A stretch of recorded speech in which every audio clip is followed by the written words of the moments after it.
Aujourd'hui, le 21 juillet. Là, je suis sur la suspension arrière. Je suis présentement en train de changer les linkits, les biellettes. En français, ce sont des biellettes de suspension, biellettes de barre de torsion. OK?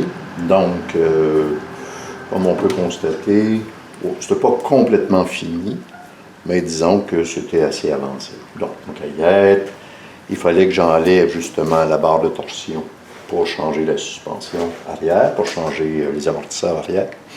Donc, tant qu'à y être, pourquoi ne pas le changer? Donc, une des deux biellettes est changée, comme on peut le voir ici. Il a juste à la serrer avec le bon couple de serrage.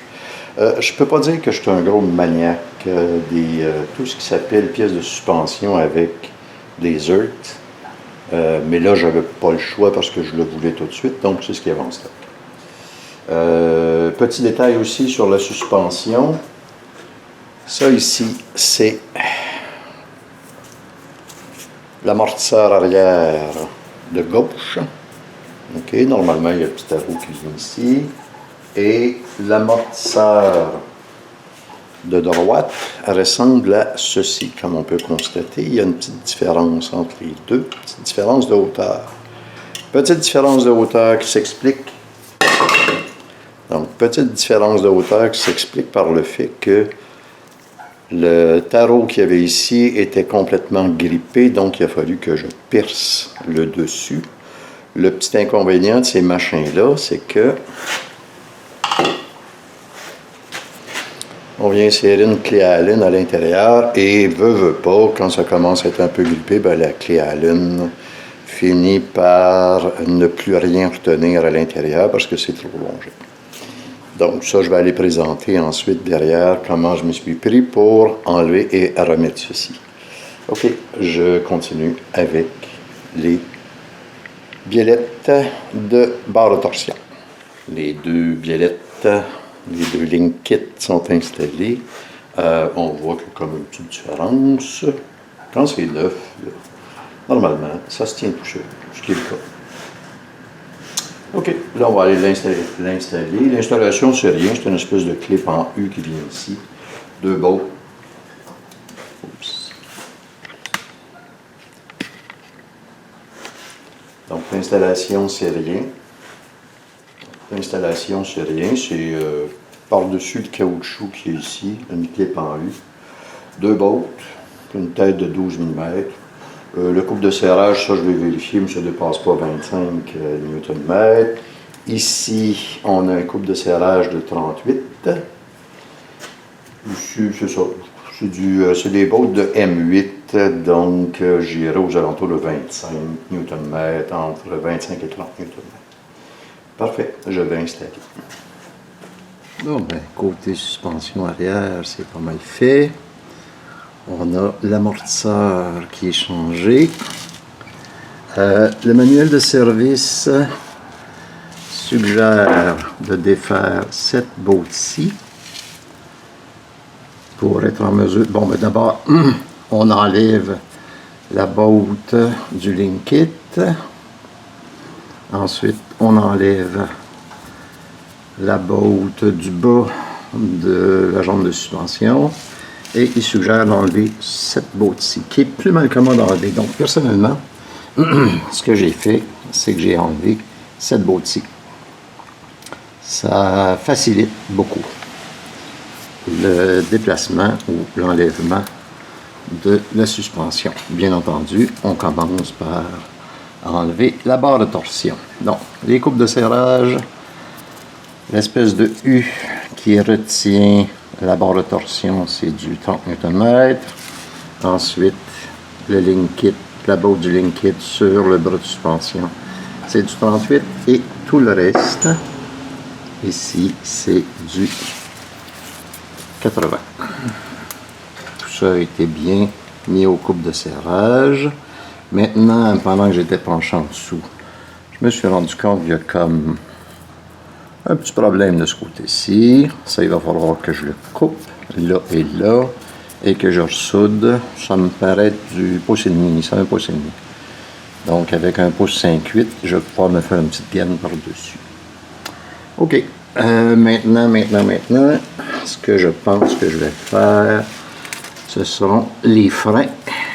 J'ai les disques, j'ai les nouvelles pins, ici les plaquettes, donc celui-là il est à peu près quoi, 1h30, 2h moins quart dans ces eaux-là.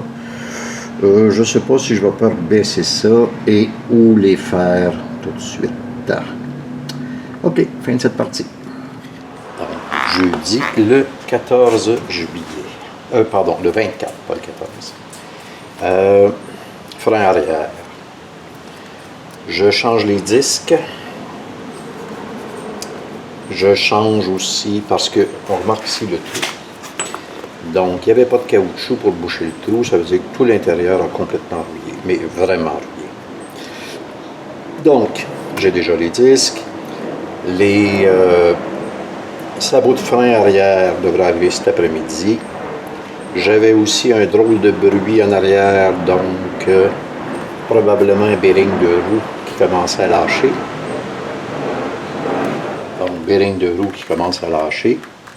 Ce qui est difficile là-dedans, c'est d'enlever la grosse noix, le gros tarot qui est ici. Pour ce qui est du reste, autant sur l'étrier, communément appelé le galloper, même si c'est un caliper, 14 mm, la braquette 14 mm, donc j'enlève l'étrier, j'enlève la braquette. Pour enlever ceci, le disque, parce que tout est tellement coincé là-dedans que c'est pratiquement pas enlevable. On insère ici les petites bottes de M8 par 1,25. C'est une tête de 12 mm et avec ça, on réussit à retirer.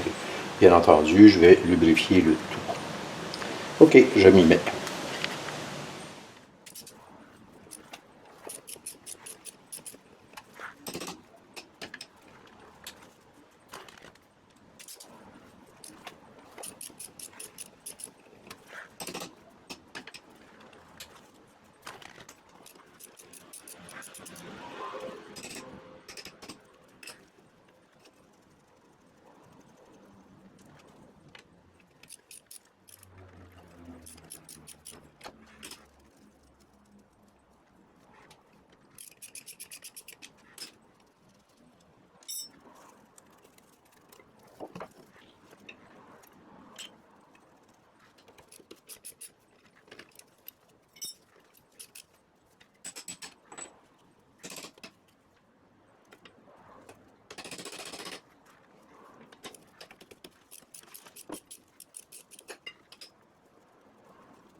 Bon, une fois le zigonnage en avant fait et la grosse botte enlevée, là on a 4 bottes. J'essaie de me passer une main. On a 4 bottes. Une ici, une là et la même chose de l'autre côté que je ne peux pas filmer. C'est du 14 mm. Ça s'enlève assez bien avec l'impact. Et un joint universel. Ok, je le mets. Maintenant que les 4 bottes sont enlevées, il était pas mal plus raide que de l'autre côté. Le côté gauche est pas mal plus raide que le côté droit. On voit les espèces de trous laissés par le filet. Là maintenant, si je ne changeais pas le bearing, je serais embêté, ça me prendrait un extracteur, un puller, pour retirer ça, ce que je n'ai pas. Mais j'ai une persuasion de type arme de destruction massive. Normalement, en une dizaine de coups, je devrais être bon pour sortir ça de là. Je m'y mets.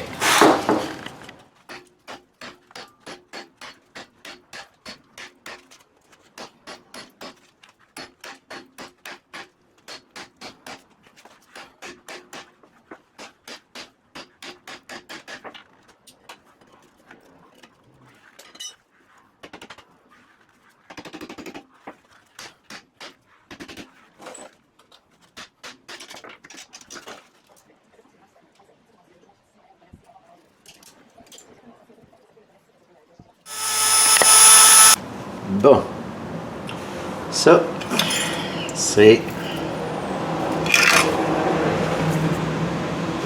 dans la petite palette anti-poussière qu'il y a derrière, qui n'est pas donnée en passant, c'est 150$ cette affaire-là.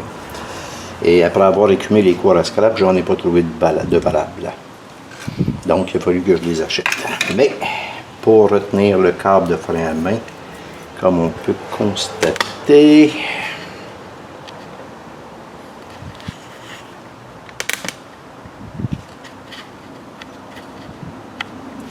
disons qu'il a fallu que je coupe